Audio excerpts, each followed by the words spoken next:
ठीक है, मैं अपना स्क्रीन शेयर यहाँ पे कर रहा हूँ। सोचना आप लोग को भी इस बारे में कि यार इसका ये अगर ऐसा कुछ, तो बेसिकली रुशील क्या करे यहाँ पे कि यार ये दोनों सेल ने इंटरेक्ट किया और एक सेल ने दूसरे सेल को ट्रैप किया, something like that. So what could be the advantage over here, ये क्यों सर हुआ? इसके कारण माइटोकॉन्ड्रिया बेसिकली हम बोल सकते हैं सेल्फ ऑटोनॉमस बना, जिससे वो कुछ सिंथेसिस कर सकता है प्रोटीन की, टोटल प्रोटीन से, और उसके कुछ प्रोटीन जो हैं वो आउटसाइड भी जाते हैं माइटोकॉन्ड्रिया के। ठीक है, मैं ये जानना चाहता हूँ कि यार माइटोकॉन्ड्रिया अगर सेल के अंदर आया, अगर आप ये कह रहे हो, तो उसको फायदा क्या मिला? सर एटीपी पावर हाउस है एटीपी को। हाँ जी, ATP power house of cell है, तो वो अकेला रह सकता था ना उसको, लाइक रह रहा था अकेला वो, वैसे भी आप कह रहे हो कि वो सेल्फ ऑटोनोमस था, वो लाइक इंडिपेंडेंट रह सकता था। So why it is there in the like or cell, why it's what it's doing over here? ना इंडिपेंडेंट लाइफ वो रह रहा था, what could be the advantage? So basically यहाँ पे हम लोग सबको बता रहे हैं, यहाँ पे बातें कर रहे हैं कि यार ऐसा लग रहा है, ऐसा लग रहा है कि जो आपका माइटोकॉन्ड्रिया था वो अकेला रहता था आज से सैकड़ों सालों पहले पानी के अंदर, राइट? और ये हम इसलिए कह पा रहे हैं क्योंकि उसके पास उसका खुद का डीएनए है, राइबोसोम्स है, और it also can divide by all bye binary fission. जैसा सोच है कि ये अकेला रहता था कहीं पे पानी के अंदर, और ये बाद में सेल के अंदर आ गया। तो फायदा क्या हुआ यहाँ पे सेल को, उसको लेके चलो सेल को एक बार मैं मान भी सकता हूँ कुछ फायदा दिख रहा है, माइटोकॉन्ड्रिया को क्या फायदा हो गया? Anyone can think of this till I get on to the slide? सोचो आराम से, ठीक है। So keeping this aside right now, याद रखना हमें किस बारे में बात कर रहे थे, इसको आगे बात करते हैं। कल हमने कुछ चीजें की थी, सो कल हमने कर लिया था हमारा गोल्गी ऑपरेटर्स हमने कर लिया था। We have also completed what you called as RER. फटाफट I give a quick recap and then we will move on to something else. और अगर आपको लगे वही पुरानी चीज, अगर आपको लग रहा है कि सर आप फास्ट जा रहे हो, then please do let me know, ठीक है?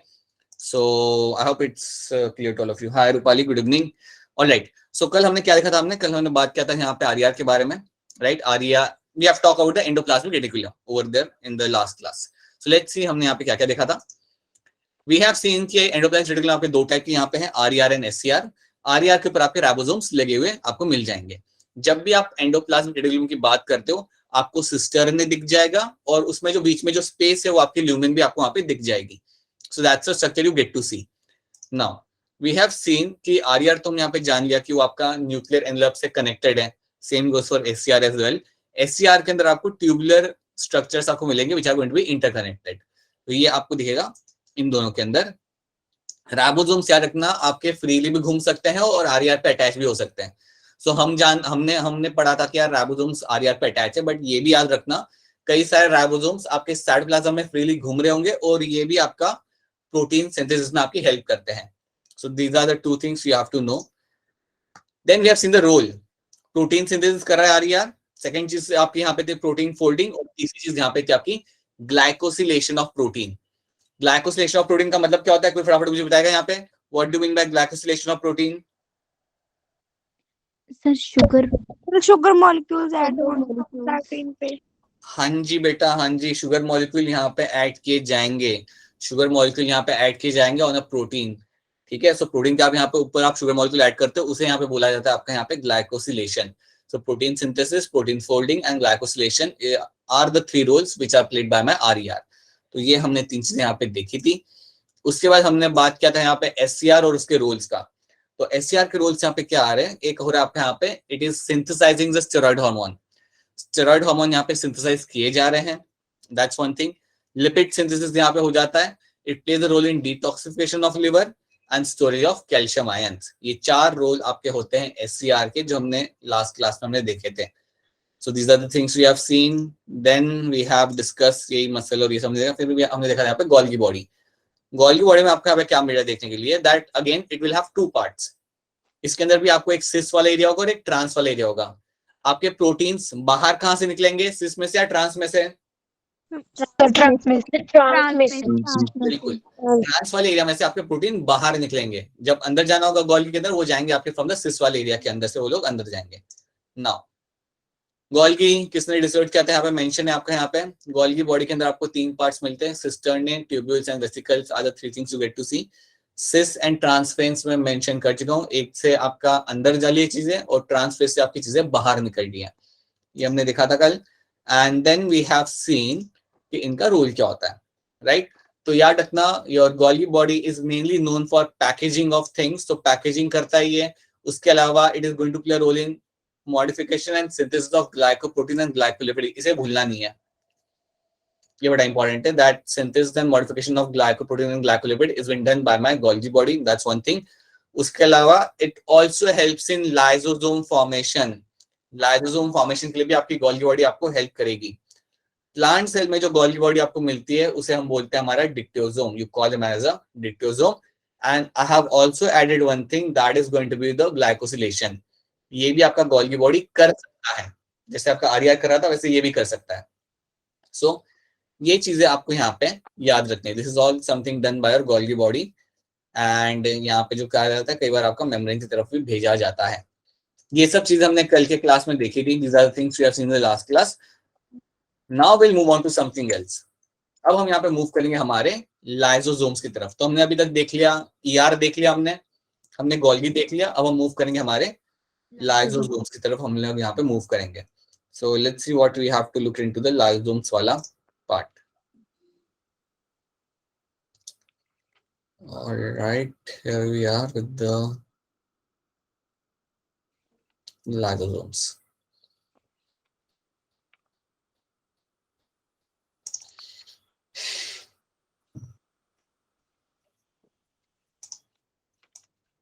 All right. तो आपको एक ब्लरी सी पिक्चर यहाँ पे दिख रही होगी। इस पिक्चर में मैं आपको कुछ चीजें तो लेबल करके बता ही सकता हूँ। एक तो आपका यहाँ पे आपको ईआर आपको यहाँ पे दिख रहा है, जो आपका थोड़ा रेडिश कलर का यहाँ पे है, that's going to be your ER, right? Greenish colour का जो यहाँ पे है वो आपका है यहाँ पे Golgi.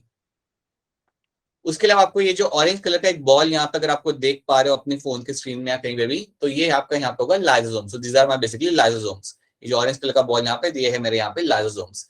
So let's have a look कि लाइसोसोम्स क्या होते हैं और उनका रोल क्या होता है। सो जब भी आप बात करते हो लाइसोसोम्स की, तो सबसे पहली चीज आपको यहाँ पे याद रखनी है कि these are the structure which are being formed from Golgi apparatus. ये सबसे पहली चीज आप यहाँ पे याद रखते हो, they are being formed from Golgi body. So Golgi body से ही ये बनते हैं, गोल्गी एपरेटस से ही आपके लाइसोसोम्स बनाए जाएंगे। अब lysosomes are the structures which are again membrane bound. देखो मेम्ब्रेन तो इनमें भी होगी, right? They are also going to be membrane bound organelles. इनको हम इवन बोलते हैं as a membrane bound organelles. इनका देखते हैं यहाँ पे काम क्या होगा। जब भी हम गोल्गी की यहाँ पे बात करते हैं, जब भी हम लाइसोसोम्स की यहाँ पे बात करते हैं, आपको एक चीज यहाँ पे याद रखनी है कि लाइसोसोम्स जो आपके यहाँ पे होंगे, they will be having a huge amount of enzyme within themselves। इसके अंदर कई सारे एंजाइम्स आपको देखने के लिए मिल जाएंगे। तो अगर आप ध्यान से देखोगे तो इसके अंदर आपको कई सारे हाइड्रोलाइटिक एंजाइम्स आपको देखने के लिए मिलेंगे। So you'll get to see a large number of hydrolytic enzymes in the lysosomes। So एक ये जो स्ट्रक्चर आपका होगा, इसमें आपको काफी सारे हाइड्रोलाइटिक एंजाइम्स आपको मिल जाएंगे, जिसका नंबर होगा रफली around 50 types of hydrolytic enzymes आपको गोल्गी एपरेटस के अंदर देखने के लिए आपको मिल जाता है। ठीक है, तो याद रखना इसके अंदर आपको कई सारे हाइड्रोलाइटिक एंजाइम को देखने के लिए मिलेंगे। इसके साथ साथ एक और इंपॉर्टेंट चीज आपको याद रखनी है कि अंदर जो यहाँ पे जो पीएच होगा, अंदर जो पीएच होता है लाइसोसोम के अंदर, वो आपका हमेशा रहेगा एसिडिक। सो अगर मैं पीएच की बात करूं तो लाइसोसोम्स के अंदर जो आपको पीएच मिलता है वो होता है acidic. It is going to be रफली अराउंड 4। तो इतना आपका यहाँ पे पीएच रहेगा। आप ये बात आप जानते हो, 7 के अगर नीचे हो आपका पीएच तो आपका हमेशा एसिडिक कंडीशन रहेगी, अगर 7 के ऊपर हो तो बेसिक रहेगी। बट याद रखना लाइसोसोम्स के अंदर जो पीएच रहेगा वो हमेशा रहेगा around 4, so that is going to be acidic. अब एक चीज मैं आपको यहाँ पे बताना चाहूंगा कि ये पीएच मेंटेन करना क्यों जरूरी है। अगर ये पीएच मेंटेन नहीं होता तो आपके एंजाइम्स वहां पे एक्टिव नहीं हो सकते। तो ये चीज आपको याद रखनी है कि आपका जो लाइसोसोम्स है उसके अंदर कई सारे एंजाइम्स हैं। ऐसा समझो एक बड़ा सा बैग है जिसके अंदर कई सारे एंजाइम्स हैं, और उन एंजाइम्स को एक्टिव रखने के लिए you need to have that kind of pH. वो जो आपके एंजाइम्स है वो इसी पीएच पे काम कर सकते हैं, दूसरे पीएच पे लोग काम नहीं कर पाएंगे। So that's why please remember this thing कि ये पीएच मेंटेन करना बड़ा जरूरी है। ठीक है, तो हम यहाँ पे एक और चीज यहाँ पे समझते हैं कि अगर मुझे पीएच मेंटेन करना है, अज्यूम करते हैं कि ये मेरा एक लाइसोसोम है, assume that this is my lysosome. Lysosome is not हाँ जी, स्क्रीन नहीं दिख रही क्या, बताइए। दिख रही है। ठीक है, अगर मुझे देखिए, अब एक बात समझिए यहाँ पे कि अंदर का जो पीएच है, जो मैंने आपको मेंशन किया था, यहाँ का जो पीएच आपका है वो आपका लाइक काफी कम है। पीएच आपका यहाँ पे रहेगा लाइक अराउंड 4। तो आपको अगर ये पीएच मेंटेन करना है तो आपको क्या करना पड़ता है, आपको साइटोप्लाज्म में से H+ आयंस को आपको अंदर भेजना है। Please understand this thing. आपको साइटोप्लाज्म में से H+ आयंस को, कई सारे H+ आयंस को जो आपके साइटोप्लाज्म में होंगे, इनको आप भेजोगे अंदर। So you have to bring in a large amount of H+ ions from outside. जो बाहर H+ आयंस होंगे उनको आप अंदर भेजोगे, और ये करने से आप अंदर का पीएच एसिडिक करवा पाते हो या एसिडिक मेंटेन कर पाते हो। तो ये चीज आपको यहाँ पे याद रखनी है कि आपके कई सारे H+ आयंस को आप अंदर भेजा करोगे इसके अंदर, ताकि आप अंदर का एनवायरमेंट आप एसिडिक रख सको। तो आपको एक चीज यहाँ पे याद रखनी है कि आपकी जो मेम्ब्रेन होती है, जो आपकी जो मेम्ब्रेन होती है लाइसोसोम की, उसके अंदर कुछ लगा हुआ होता है, और वो कुछ होता है आपका यहाँ पे प्रोटॉन पंप। वो कुछ होता है आपका यहाँ पे प्रोटॉन पंप। सो प्रोटॉन पंप आपको मिलेगा on the membrane of the lysosome. So lysosome की मेम्ब्रेन पे मिलते हैं आपको प्रोटॉन पंप। और जैसे कि आपको नाम से पता चल रहा है प्रोटॉन लिखा हुआ है, इनका काम क्या होता है, they will bring in the H+ ions into the lysosomes. They will bring in the H+ ions into the lysosomes. और ये करने का रीजन ये है so that you can maintain the acidic condition. ये सब करा जा रहा है to maintain acidic condition.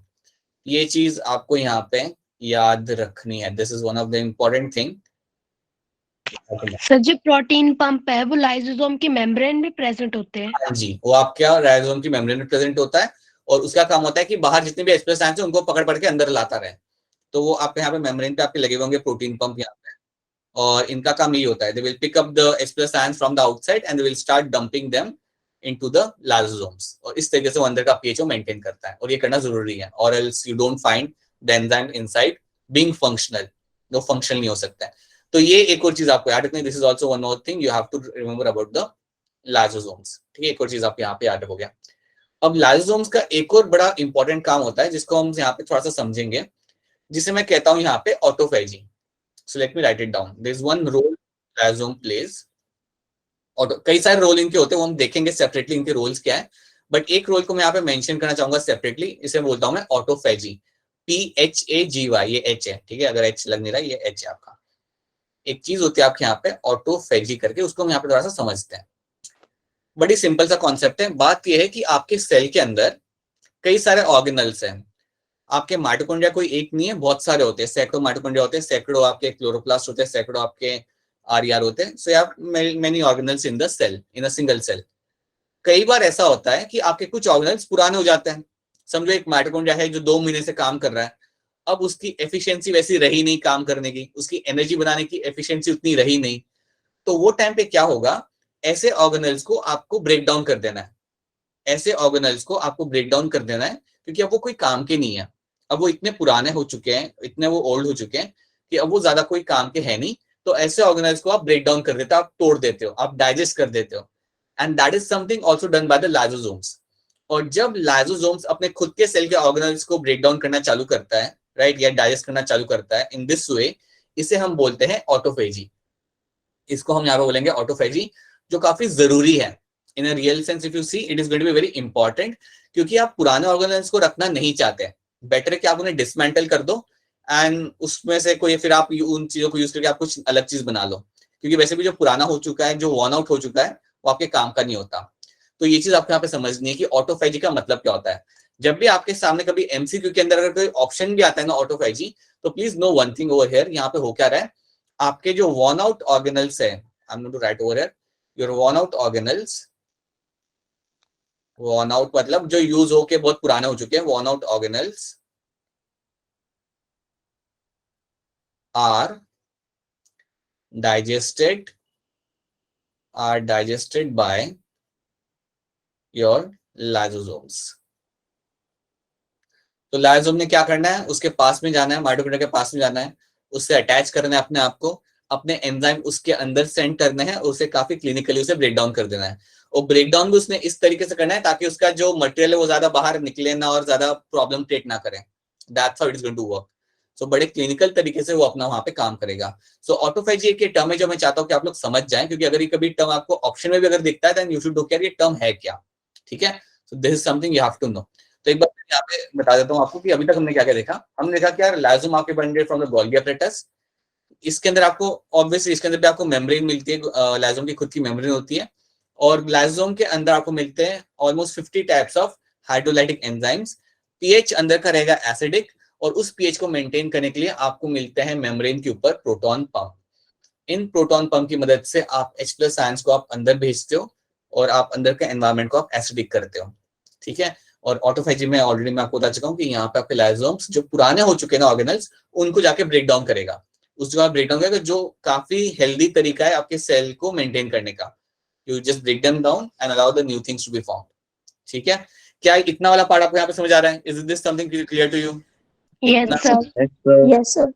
Autophagy हाँ जी, बोल दीजिए कुछ रिपीट करना हो तो। और अगर कोई ऑटोफेजी ऑटोफेजी में बेटा कैसा है मालूम है? ऑटोफेजी में मैं तुम्हें बताता हूँ यहाँ पे होगा क्या। समझो आपका ये सेल है, समझो ये आपका यहाँ पे सेल है, ठीक है। और समझ लो कि यहाँ पे बेटा साइड में ना आपका एक यहाँ पे माइटोकॉन्ड्रिया, ये येलो कलर का आपका यहाँ पे माइटोकॉन्ड्रिया, और ये हो गया पुराना। अगर ये पुराना हो जाता है ना तो क्या होगा, आपका लाइसोसोम क्या करेगा, ये यहाँ पे खड़ा है अभी, वो चल चल के इसके पास में आएगा और इसके साथ अपने आप को अटैच कर लेगा, इसके साथ अपने आप को अटैच कर लेगा। और जो लाइसोसोम्स के अंदर जो एंजाइम्स होंगे वो आके इसको डाइजेस्ट करना चालू करेंगे, वो यहाँ से निकल के इसको डाइजेस्ट करना चालू करेंगे। और ये करने के बाद क्या होगा, आपका वो पूरा जो पुराना ऑर्गेनल है वो आपका डाइजेस्ट हो जाएगा। तो ऑटोफेजी में याद ये रखना कि हम यहाँ पे डाइजेस्ट किस चीज को करें, जो पुरानी हो चुकी है। जो ऑर्गेनल मेरा पुराना हो चुका है उसको आपको ब्रेक डाउन करना है, क्योंकि वो कोई काम का है नहीं, राइट, या उसकी एफिशिएंसी काफी कम हो चुकी है। वो चीज करता है आपके lysosome. So this lysosome will come and break down the organelle, ताकि उसे निकाल दो और आप कोई नया बना लो, आप कोई नया बनाने का सिग्नल दे दो।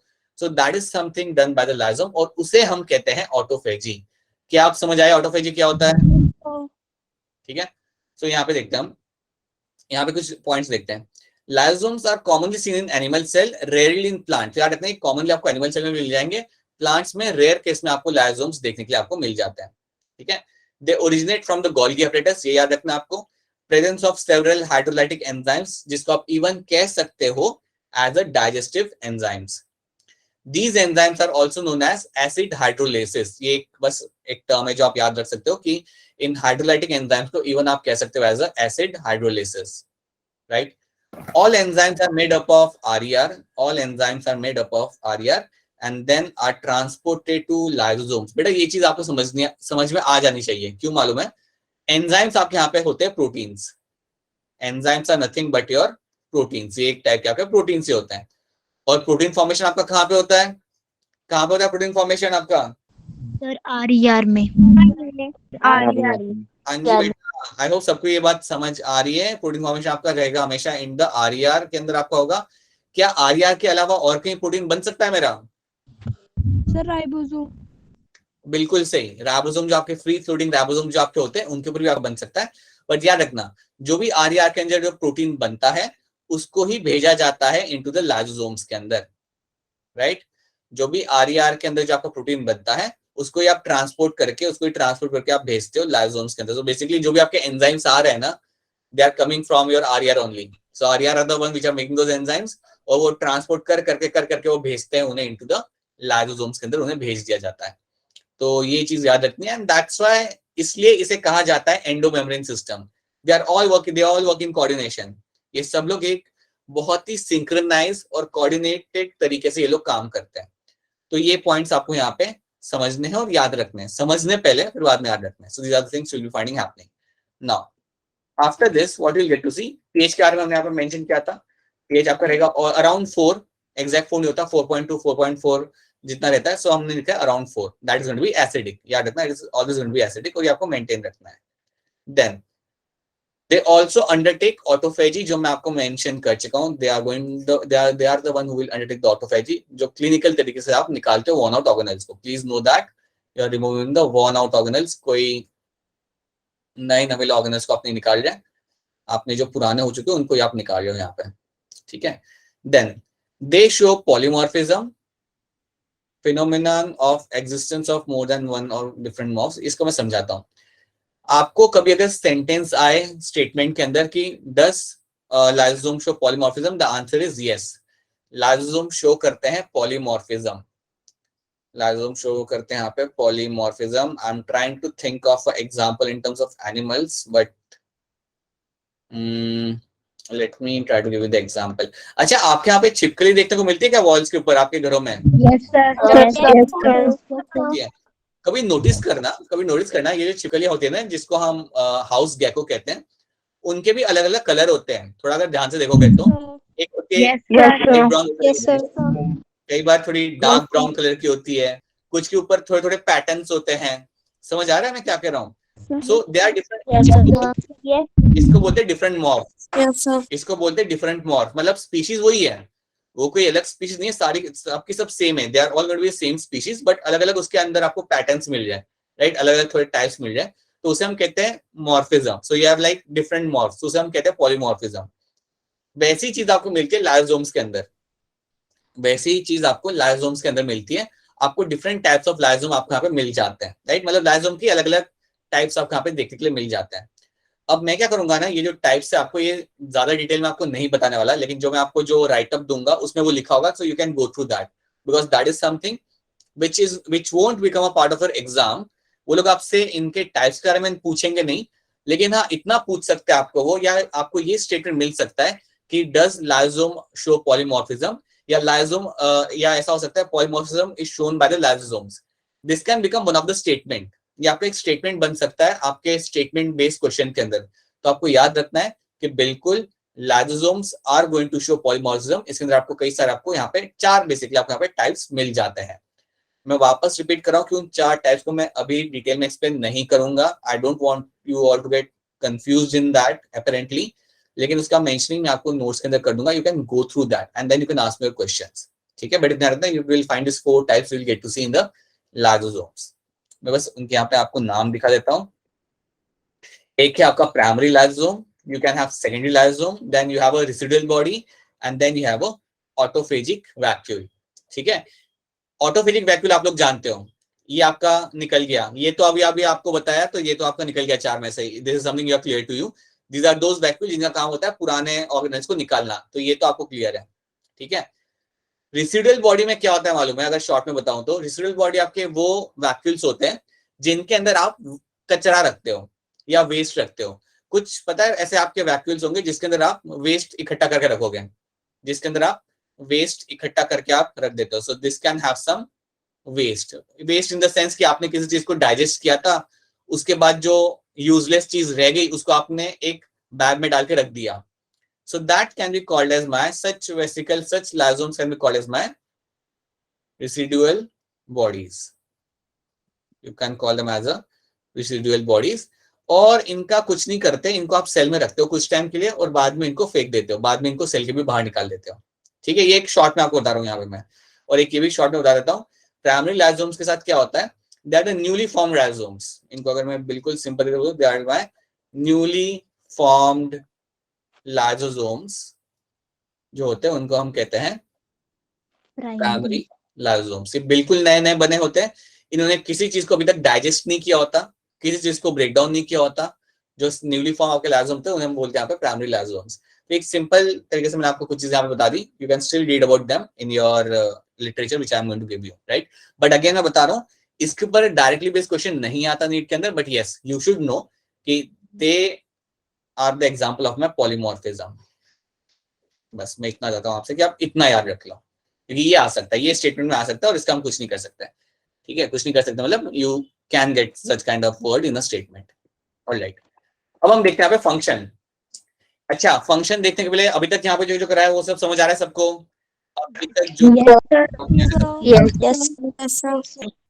वंश, प्रतीक, प्रियांश आपको क्लियर है? Yes, sir. Okay. All right. Then. Yes, sir. All right. Then we have. Let's have a look at the functions over there. और अगर क्लियर ना हो तो बता दो कि सर क्लियर नहीं है, रिपीट करना है, तो मैं रिपीट कर दूंगा वापस से बहुत सारी चीजें. ठीक है, let's have a look at the functions. Functions की अगर हम यहाँ पे बात करें तो देख लेते फटाफट. काफी सिंपल है. Breakdown of material brought into the cell from the exterior side. कई बार आपके सेल बाहर से चीजों को अंदर लाएंगे और अंदर लाने के बाद लाइसोसोम्स आके उन्हें ब्रेक करेंगे. So that is something lysosomes are known for. कई बार बाहर से चीजें आपके अंदर आती है, उनको ब्रेक डाउन करने में, उनको डाइजेस्ट करने में आपका लाइसोसोम यहाँ पे हेल्प करेगा. सेम चीज यहाँ पे एक और तरीके से लिखी हुई है, break down of ingested food particles. कई बार जो फूड पार्टिकल्स को आप अंदर लाते हो, राइट, जो सेल के अंदर आएंगे उनको क्लिनिकली ब्रेक डाउन करने में आपके लाइसोसोम्स आपकी हेल्प करेंगे। ठीक है, सो अगर मैं आपको एक छोटा सा एग्जांपल देके अगर आपको समझाऊं तो समझो आपका ये सेल है, समझो आपका ये सेल है ना, राइट। तो कई बार क्या होता है, सेल कई सारी चीजों को एनगल्फ कर सकता है, कई सारी चीजों को अंदर ले सकता है, राइट। सो समझो यहाँ पे एक वेसिकल मैंने बनाया है और एक चीज आपका एक ये वेसिकल के अंदर कुछ खाना है, ये व्हाइट कलर का इसमें खाना है कुछ, ये खाना वाला वेसिकल आपका अंदर आ गया। So now you have this vesicle inside जिसके अंदर आपका कुछ खाने की चीजें हैं। अब इसको हमें करनी है डाइजेस्ट। तो अब होगा क्या, सो समझो this is a vesicle with food, this is my vesicle with food, right. अब क्या होगा, मेरा लाइसोम आएगा दूर से चल चल के इसके पास आएगा और अपने आप को इससे अटैच करेगा। अब जब लाइसोम ने अपने आप को इससे अटैच कर लिया, ये है मेरा येलो वाला जो है मेरा, ये मेरा लाइसोसोम, इसने जब इसको अपने आप से अटैच कर लिया, देन उसके बाद इसने एंजाइम्स को रिलीज करना है। अब ये एंजाइम को रिलीज करेगा और एंजाइम्स क्या करेंगे, उसे ब्रेक डाउन करना चालू करेंगे, राइट। और ब्रेक डाउन करने के बाद जो वेस्ट चीज रह जाएगी उसे आप कहीं पे रख दोगे या उसे आप वापस भेज दोगे, राइट। समझो ब्रेक डाउन सब हो गया और अब इस वेसिकल के अंदर रह गया बेकार की चीज जिसे मैं ड्रॉ करूंगा इन रेड कलर, ये सब बेकार की चीजें रहेगी। तो अब क्या करना है आपको, इसे बाहर भेज दो, बिल्कुल इसको बाहर भेज दो, ये जाएगा अटैच होगा मेम्ब्रेन के साथ और सब कंटेंट निकल जाएगा बाहर, सारा कंटेंट यहाँ पे बाहर निकल जाएगा। So that's what it is going to be, okay. So lysosomes are going to help in the breaking of food particles और एनीथिंग फ्रॉम द आउटसाइड। फिर हम ये जानते हैं direction of bone out cell, ये हम मेंशन कर चुके हैं, वापस मेंशन नहीं करना। और चौथा पॉइंट आपके यहाँ पे इंट्रासेलुलर डायरेक्शन ऑफ माइक्रोब्स। आपके कुछ सेल्स होते हैं, अगर आपने चैप्टर 7 पढ़ा है ना कॉकरोच वाला, तो उसमें एक सेल का नाम होगा मैक्रोफेजेस। सुना है, नहीं सुना? Yes, sir. Yes, sir. Macrophages, macrophages क्या करते हैं ना, चीजों को जाके एनगल्फ कर लेते हैं। सो मैक्रोफेजेस ने क्या करना है, let me see if I can show you over here, या something like this. So what macrophages do ना, ये लोग जाके बाहर की चीजों को, यहाँ पे तो फूड पार्टिकल है, समझो कोई पैथोजन है, समझिए मेरा मैक्रोफेज है, समझिए मेरा मैक्रोफेज है। मैक्रोफेज ने क्या करना है ना, समझो कोई बैक्टीरिया यहाँ पे घूम रहा है, समझे यहाँ पे कोई बैक्टीरिया यहाँ पे घूम रहा है, तो उसने कुछ नहीं करना, उससे जाके उसे खा जाएगा। वो सीधे जाके इस मैक्रोफेज ने उसको जाके एनगल्फ कर लेना है और एक बार उसने उसे एनगल्फ कर लिया, so it will just form the pseudopodia जैसा चीज एंड उसे वो एनगल्फ कर लेगा। सो ये समझे इसने इसे एनगल्फ कर लिया बैक्टीरिया को। एनगल्फ करने के बाद तो आपको मालूम है उसके साथ क्या होगा, दैट विल बी डाइजेस्टेड, क्योंकि वो फॉरेन पैथोजन है। तो ये चीज भी की जाती है। तो ये स्टेटमेंट का मतलब ये है कि कई बार आपके जो लाइसोम होते हैं वो हेल्प करते हैं फॉरेन पैथोजन को किल करने में भी, और मैक्रोफेजेस यही करता है, उसने कुछ नहीं करना, उसे जाके सीधे पकड़ के खा लेना है पैथोजन को, और फिर उस पैथोजन को ब्रेक डाउन करेगा आपका लाइसोसोम, जो वो कैटेगरिकली करता है। सो ये आपके 4 पॉइंट्स हैं, ये आपको यहाँ पे याद रखने, they are very simple, I think you can all understand those points now. तो यहाँ पे आपका लाइसोसोम्स खत्म होते हैं, this is what you have to know about the lysosomes. Now if you see the NCERT ना, एनसीईआरटी में लोगों ने 4 या 5 लाइन देख रखी हुई है, ठीक है। ये सब आपको जानना जरूरी है, these are things you have to understand कि क्या होता है ऑटोफेजी एंड क्या होता है पॉलीमॉर्फिज्म। ये कुछ एडिशनल चीजें जो आपको यहाँ पे समझनी है, you can get a potential question out of this, right, और you can find them being a part of a statement, so please remember all those things, ठीक है। Now let's move on to, so ये भी कोई आपको यहाँ पे phagocytosis का पिक्चर है जो आपको यहाँ पे दिख रहा है। Let's move on to the next organelle, that is going to be your vacuoles. अब हमने देखना है हमारा यहाँ पे vacuoles. So we are done with the lysosomes, now we will have a look at the vacuoles. जब मैं vacuoles की बात करता हूँ ना, आपके दिमाग में पहली चीज आनी चाहिए कि यार वैक्यूल्स आपको दोनों में मिलेंगे, प्लांट और एनिमल से दोनों में आपको मिल जाएंगे, बट प्लांट सेल में कुछ ज्यादा ही बड़ा होता है। अगर आप देखोगे तो प्लांट सेल के अंदर वैक्यूल बहुत बड़ा होता है, राइट, बट ऐसे नहीं कि एनिमल के अंदर मिलता है। You will get to see in the animal as well as plant cell, you will find them in animal and plant cell, दोनों में आपको मिल जाएगा। बट प्लांट सेल में it occupies 90% of the cell. Plant cell के अंदर this is going to occupy 90% of the area is occupied by the vacuole. So that's one thing you have to know. Again, vacuole is also going to be a membrane bound organelle. इसमें भी आपकी membrane आपको मिलेगी, ठीक है। It is also going to be a membrane bound organelle. इसमें भी आपको काफी कैटेगरिकली आपको यहाँ पर देखोगे तो आपको मेम्ब्रेन यहाँ पे आपको दिख जाती है, right.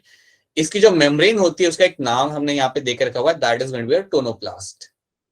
So tonoplast is a name of the membrane जो आपको मिलती है वैक्यूल के अंदर, ठीक है। वैक्यूल की जो मेम्ब्रेन होती है उसका नाम होता है यहाँ पे आपका टोनोप्लास्ट, ये याद रखना, इसको मिक्स मत करना। ये वैक्यूल की मेम्ब्रेन का नाम है, लाइसोसोम की मेम्ब्रेन का कोई नाम हमने रखा नहीं है। सो वैक्यूल की जो मेम्ब्रेन है उसका नाम यहाँ पे लग जाता है आपका यहाँ पे tonoplast. So please remember this thing कि this is the name of the membrane, right. अब वैक्यूल जो आपका है ना, it can store number of things, right. इसमें भी आपके टाइप्स होते हैं, इसके भी टाइप्स होते हैं, वो हम देखेंगे। लेकिन आप एक याद रखना कि वैक्यूल में आप बहुत चीजों को आप स्टोर करके रख सकते हो। अगर मैं स्पेसिफिक अगर मैं प्लांट वैक्यूल की बात करूं तो उसके अंदर आपको protein, sugar, amino acid, carbohydrate, lipids और कई सारे आयंस आपको वहां पे देखने के लिए आपको मिल जाएंगे। कई सारे ions, magnesium, calcium, H+ ions, all those things are been kept in the vacuole. So vacuole is like a storage body, ये आपके लिए एक स्टोरेज बॉडी बन जाती है। और अगर मैं प्लांट के लिए स्पेसिफिक बात करूं तो उनके लिए तो ये एक स्टोरेज बॉडी होती है जिसमें वो काफी चीजें स्टोर करके उसके अंदर रखते हैं, ठीक है। Many of the things are been stored over there. So will see कि इसमें आपको टाइप्स क्या क्या मिल जाते हैं यहाँ पे। So if I happen to see over here, vacuoles are all membrane bound organelles. Plants के अंदर इन्होंने 90% जितना एरिया इन्होंने ऑक्यूपाई करके रखना है, राइट। वैक्यूल्स के यहाँ पे कुछ आपके टाइप्स होते हैं। You can have a sap vacuole, you can have a contractile vacuole, you can have a food vacuole, right? Sap vacuole वो होता है जो basically storage का काम करता है बहुत ज्यादा। It is going to play a role of storage and storage of everything, मतलब almost हर एक चीज वो स्टोर करके वहां पे रखता है, right? This vacuole is going to store a huge amount of things over here, right? कई प्लांट्स के अंदर, अब ये बात ध्यान से सुनना, सोचना और आंसर करना। कई सारे प्लांट्स के अंदर, in many plants, vacuole has toxic substance। कई बार कई सारे प्लांट्स के वैक्यूल के अंदर टॉक्सिक सब्सटेंस को रखा जाता है। क्या कोई बता सकता है कि ऐसा क्यों किया जाता है या इसका एडवांटेज क्या होता होगा? सोच के बता सकते हो, थोड़ा सोचो और आंसर करो। सोचो इस बारे में कि वैक्यूल के अंदर आप टॉक्सिक सब्सटेंस आप रख रहे हो, क्यों रख रहे हो आप? Anyone? See, this is where everything starts when you start thinking. Think, you can answer this. सोचो एक बार, फिर मैं आपको थोड़ी हिंट देता हूं। एक प्लांट अपने प्लांट सेल्स के अंदर अपने वैक्यूल में टॉक्सिक चीजें रख रहा है, क्या फायदा हो सकता है ये टॉक्सिक चीजें रखने का उसको? Sir storage. क्या फायदा है? फायदा क्या उसका? चलो स्टोर कर रहा है उससे, लेकिन टॉक्सिक चीज रखने का फायदा क्या है? काम की चीज रखता है तब भी ठीक है, जिसको वो सेल के अंदर यूज कर सकता है। वो कुछ ऐसी चीजें रख रहा है जो यार हार्मफुल है, जो they can be like poisonous, if that is a word, अगर आपको हेल्प करता है तो। It's a toxic thing. Protection के लिए। हाँ जी बोलिए, बोलिए बेटा बोलिए। प्रोटेक्शन के लिए। प्रोटेक्शन के लिए सर। किसके साथ प्रोटेक्शन चाहिए उससे? किससे चाहिए? Sir, insects protect on the organelle from. Right, see I give the example हो रहा है। इंसेक्ट आपका एक बढ़िया एग्जांपल है। इंसेक्ट आपका एक एग्जांपल हो सकता है। एक और एग्जांपल मैं आपको दूंगा कि कई बार नोटिस करना कि आपके जो हर्बीवर्स होते हैं वो हर एक प्लांट नहीं खाता है। कई बार जो आपके हर्बीवर्स होते हैं वो हर एक प्लांट को नहीं खाते। कई बार वो प्लांट को स्मेल करते हैं या थोड़ा सा खा के फिर आगे निकल जाते हैं। दिस इज बिकॉज कि उस प्लांट के अंदर, उनके सेल्स के अंदर कई सारे टॉक्सिक सब्सटेंस होते हैं जो उस प्लांट को लेस पैलेटेबल कर देते हैं। लेस पैलेटेबल मतलब जो स्वाद में अच्छा ना हो, लाइक करेले की सब्जी, right. It makes them kind of less palatable, और इसलिए उसे वो अवॉइड करते हैं। That's why they avoid those kind of plants, ठीक है।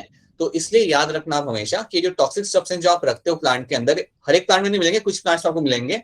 ये इनका तरीका है of defence mechanism, that's there defence mechanism, right.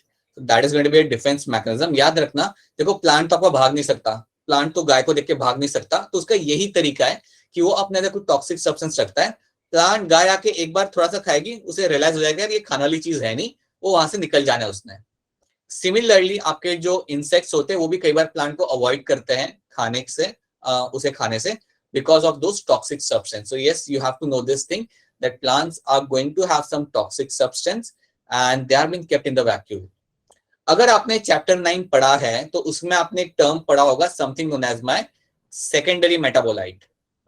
आपने टर्म देखा होगा या उसमें एक टेबल भी है, सेकेंडरी मेटाबोलाइट। देखा है वहां पे टेबल सेकेंडरी मेटाबोलाइट का, या पढ़ा है? Yes, sir. sir, जी। तो इसमें जो मेटाबोलाइट्स जो बेटा यहाँ पे होते हैं ना, उनका most many metabolites will have this kind of role only. कई सारे मेटाबोलाइट जो उसके अंदर होते हैं उनका यही रोल होता है, they play a role in defence mechanism for plants.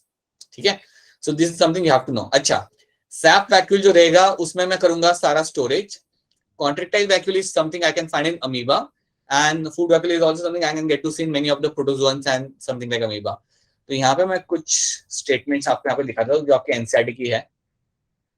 In amoeba, contractile vacuole is going to play an important role in osmoregulation and excretion. ये याद रखना, और इतना ही याद रखना, that's going to be enough for you.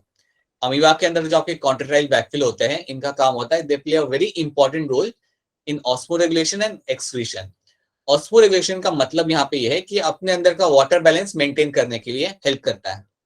कितना पानी अंदर आना चाहिए, कितना सॉल्यूट अंदर आना चाहिए, कितना सॉल्यूट का कंसंट्रेशन आपको मेंटेन करना है, all those things can be called as a osmoregulation. ठीक है, तो ये जो अमीबा आपका यहाँ पे होगा, ये आपका osmoregulation, और आई वुड से इसके अंदर जो कॉन्ट्रेक्टाइल वैक्यूल होगा, इसका काम होगा to maintain the osmoregulation and excretion. कोई अगर लाइक वेस्ट है उसे बाहर निकालने में भी वो हेल्प करेगा, और अपने अमीबा के अंदर वाटर एंड सॉल्यूट का कंसंट्रेशन मेंटेन करना। मैं यहाँ पे लिख देता हूँ, to maintain in a simple terms, अगर मैं लिखूँ तो to maintain water and solute concentration, water and solute concentration, इसे हम बोल सकते हैं यहाँ पे osmoregulation, जो हर कोई करता है, अभी अभी आपका करेगा यहाँ पे, राइट। उसके बाद अगली स्टेटमेंट यहाँ पे देखो, in many cells as in protista or protist, food vacuoles are formed by engulfing the food particle. कई बार आपके फूड वैक्यूल बनाए जाते हैं by engulfing the food particle, मतलब एक आपने फूड को एंगल्फ कर लिया, उसे आपने वैक्यूल में डाल दिया, you call him as a food particle. So you call him as a food vacuole, you call him as a contractile vacuole. तो ये दो टर्म्स आपको याद रखना है, and you have to know the examples. Examples याद रख लेना जो आपके एनसीईआरटी में मेंशन किए हुए हैं, इसके बियॉन्ड वो लोग कभी आपको नहीं पूछेंगे। ठीक है, तो ये दो वैक्यूल हमने देख लिया यहाँ पे। सैप वैक्यूल का काम होता है स्टोरेज, याद रखना, it is something is going to play the role in mainly in the storage of everything, almost everything. इतना आपको इसमें याद रखना है। नाउ अब हम यहाँ पे देखते हैं कि इनका फंक्शन क्या है। ये वाला फंक्शन वाला पार्ट इसके अंदर हम लोग यहाँ पे देख लेते हैं। इन स्टेटमेंट्स को ध्यान से देखो। They are a storehouse of various solutes, जो मैंने आपको मेंशन किया था, and macromolecules including ions, sugar, amino acid, proteins and polysaccharide. तो इन सबको वो स्टोर करके रखते हैं। All those things have been stored by them. और मैंने जैसा से आपको मेंशन किया था, प्लांट वैक्यूल में तो आपको ये सब चीजें बहुत एबंडेंट में आपको मिल जाती है। That's one thing.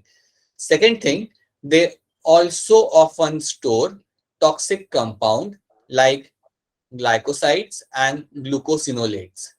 अब ये जो टर्म जो आपके सामने है ना, इनको आप लाइक एक बार बस देख लो, इसको आप नजर में रख लो कि ये जो टर्म्स है ये टॉक्सिक सब्सटेंस होता है।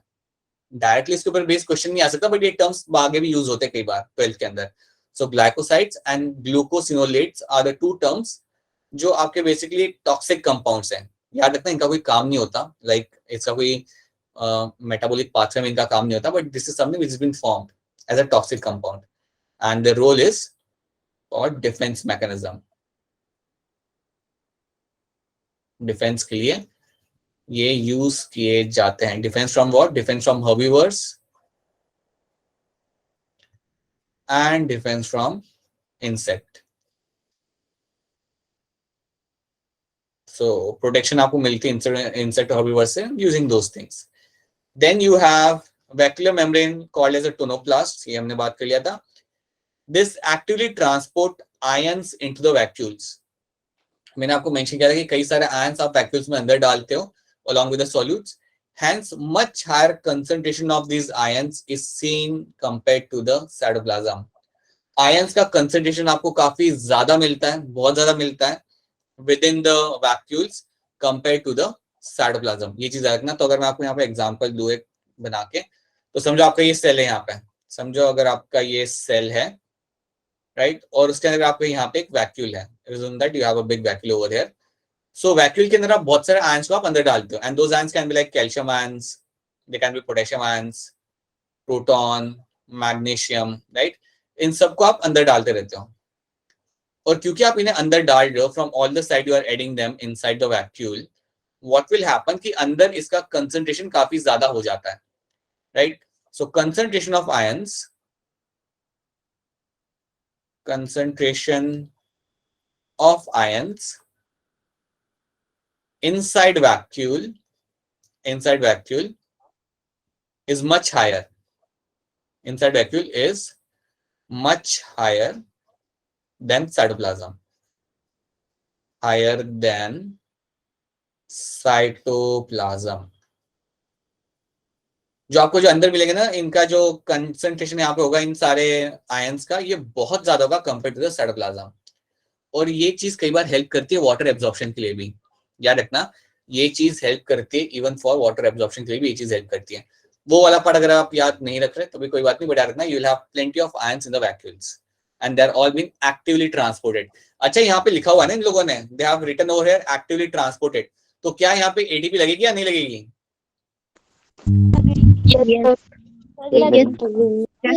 लगेगी।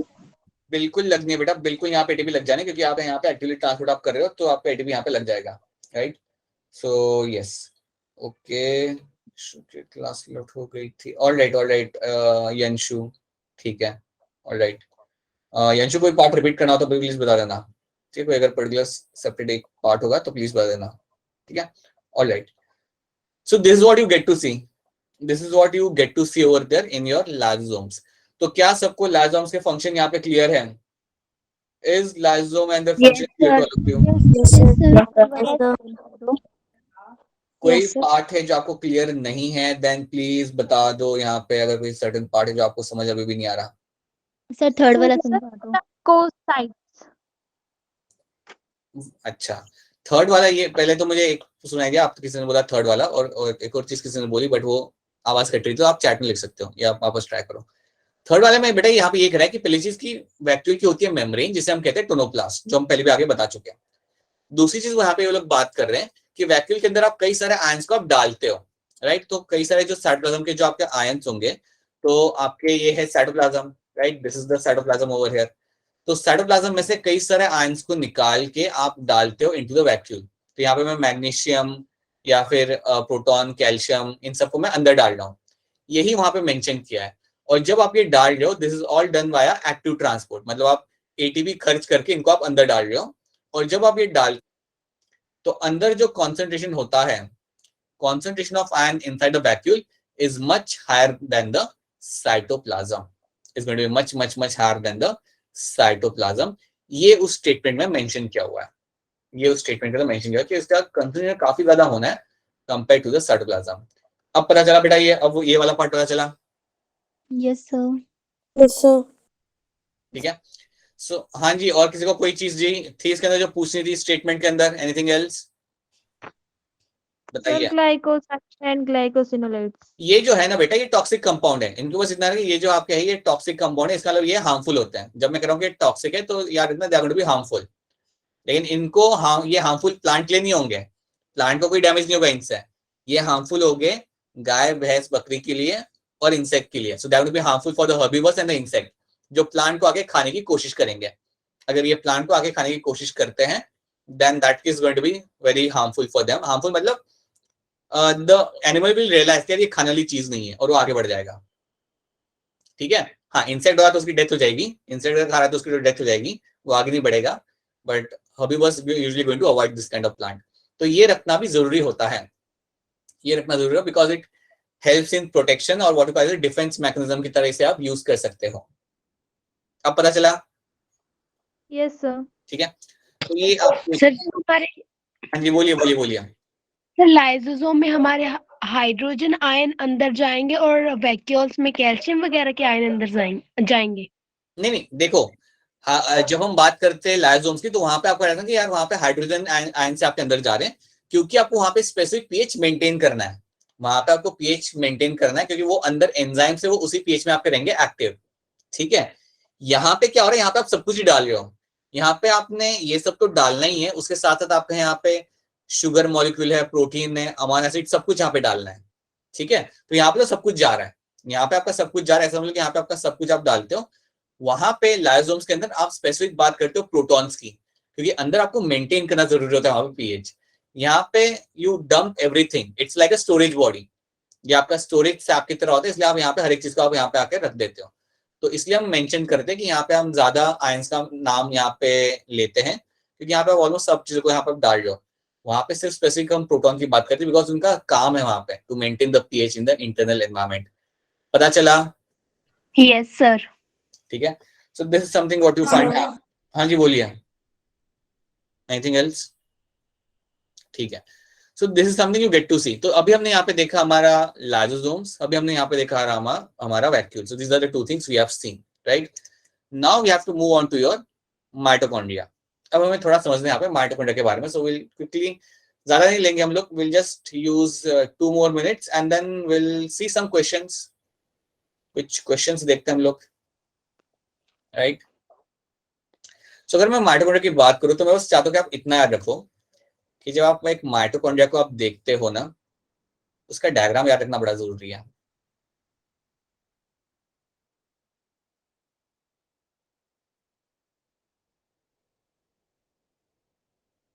एक माइटोकॉन्ड्रिया के अंदर आपको मिलता है देखने के लिए आउटर मेम्ब्रेन, इनर मेम्ब्रेन, हाँ जी, उसके बाद आपको मिल जाएगी यहाँ पे उसकी इनर मेम्ब्रेन,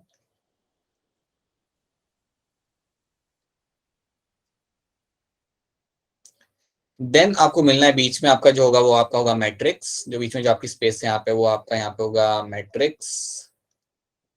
और ये जो स्पेस है ना इनर मेम्ब्रेन और आउटर मेम्ब्रेन के बीच में, उसे हम बोलेंगे इंटर मेम्ब्रेन स्पेस।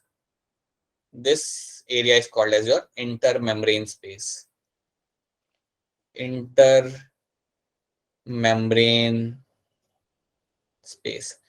अब ये जो मैंने पिक्चर बनाई है, ये पिक्चर आपको सिर्फ माइटोकॉन्ड्रिया समझने के लिए काम नहीं आती, ये इवन आपको काम आता है जब आप पढ़ते हो चैप्टर 14 रेस्पिरेशन इन प्लांट्स। उसके अंदर भी ये पिक्चर को आपको दिमाग में रहनी चाहिए, because it helps to understand कि कहाँ पे क्या हो रहा है। ठीक है, so you have a intermembrane space, you have a inner membrane, you have outer membrane and you have a matrix over here. ये आपको यहाँ पे मिल जाए। एक और चीज मैंने यहाँ पे बना देनी है, वो बनाता हूँ मैं यहाँ पे आपका सर्कुलर डीएनए। यहाँ बनाया सर्कुलर डीएनए जो मेरा बैक्टर के साथ रेजोनेट करता है, इज योर सर्कुलर डीएनए। मैं बस चाहता हूँ कि आप पहले इतना याद रखो कि यहाँ पे सर्कुलर डीएनए, यहाँ पे इतनी चीजें हैं। एंड एक और चीज याद रख लो, it will have the 70s ribosomes. 70s ribosomes इसके अंदर आपको मिल जाएंगे, जो आपको बैक्टर में भी दिख जाता है, right? True. So these are the things you have to know over here. इतना फिलहाल आप इसके अंदर याद रखेंगे, ठीक है? इसके आगे से हम लोग चालू करेंगे, तब आपको इतना तो मालूम होना चाहिए यार ये चीजें इसके अंदर दिखती है आपने को, और बाकी चीजें इसमें क्या क्या होता है क्या नहीं होता, and what are the other things you get to see over here is something we'll try to understand. ठीक है, because mitochondria is also quite interesting. ये अपने खुद के प्रोटीन बना लेता है काफी हद तक, कुछ प्रोटीन ये बाहर से भी ले लेता है, so it's quite an interesting kind of organelle. We'll also talk about the story of endosymbiotic theory in this. Now what we'll do now, we'll have a look at some questions. कुछ questions यहाँ पे देखते हैं। अच्छा ये क्या है, फटाफट बता दो ये क्या है, before moving to the questions, ये है क्या? Quickly people, क्या है ये? सर टूड। टोड? नो सर टूट नहीं है ये। फिर क्या है ये बताइए? क्या बेटा तुम लोग?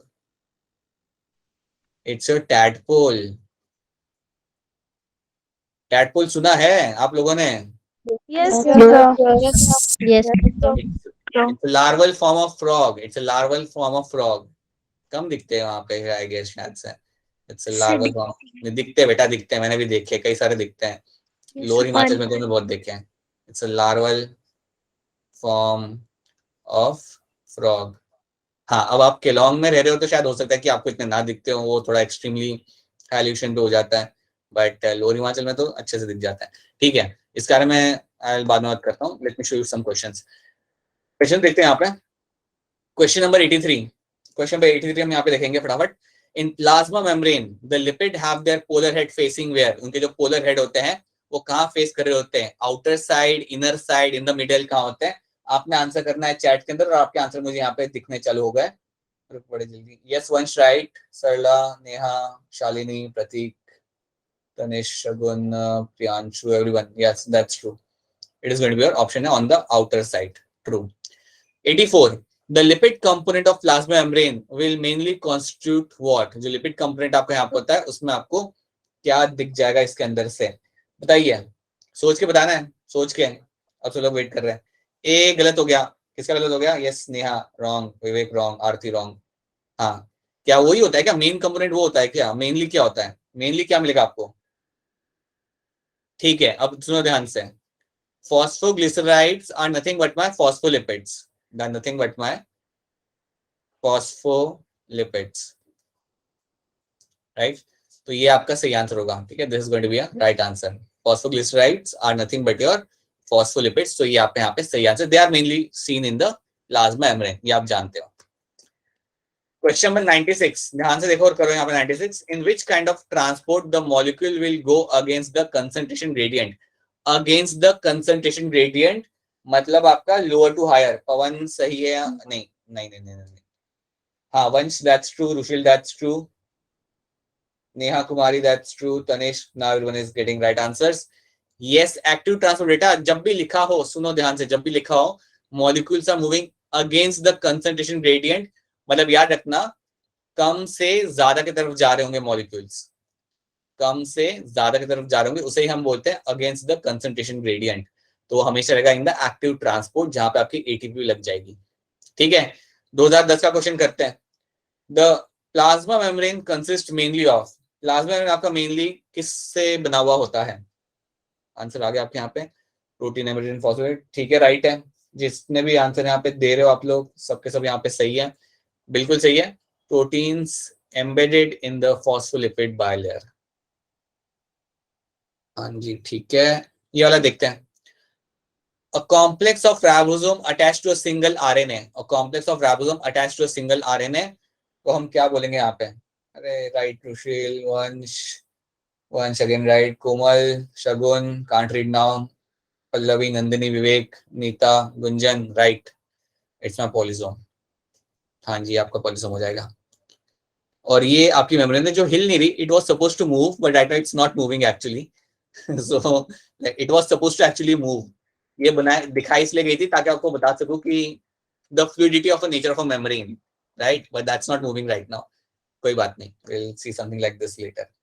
Alright, okay, so I hope इतना यहाँ पे जो आज आपको कराया गया वो आपको यहाँ पे क्लियर है। हमने यहाँ पे दो चीजें यहाँ पे देखी है बेटा, लाइसोसोम्स एंड वैक्यूल्स हमने आज देखे हैं, और माइटोकॉन्ड्रिया का बस हमने इनिशियल पार्ट अपने यहाँ पे देखा, हमने यहाँ पे कुछ क्वेश्चन सॉल्व किया।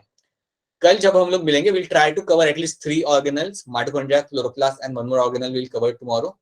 ठीक है, so that is something will be doing, right? Sir आप हाँ जी, बोलिए।